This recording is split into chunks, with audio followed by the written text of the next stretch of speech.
അസ്സലാമു അലൈക്കും. ഇത്താത്തയാണ്.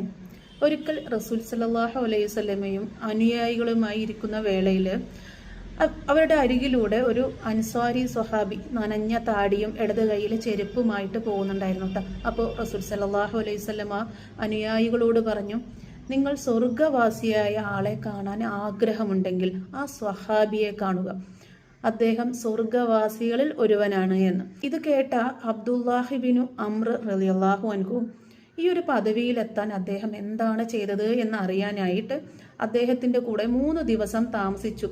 പക്ഷേ എല്ലാവരും ചെയ്യുന്ന അമലുകൾ തന്നെ അദ്ദേഹവും ചെയ്യുന്നുള്ളൂ, ഏറെ ചെയ്യുന്നതായി കണ്ടില്ല.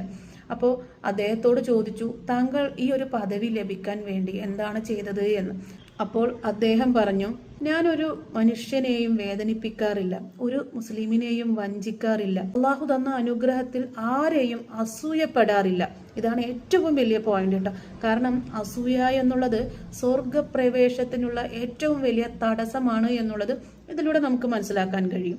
ഒരാൾ ദാനം ചെയ്യുന്നത് കണ്ടും അല്ലെങ്കിൽ അമലുകൾ അത് അധികരിപ്പിക്കുന്നത് കണ്ടും ഇതിനേക്കാൾ കൂടുതൽ എനിക്ക് ചെയ്യണം എന്നുള്ളൊരു അസൂയയല്ലാതെ ഒരു മനുഷ്യനോടും അസൂയയുടെ ഒരു കണിക പോലും അള്ളാഹു അവർക്ക് നൽകിയ ഞാമത്തുകളിൽ അനുഗ്രഹങ്ങളിലൊക്കെ ഒരു ചെറിയ കണിക പോലും നമുക്ക് അസൂയ പാടില്ല കേട്ടോ.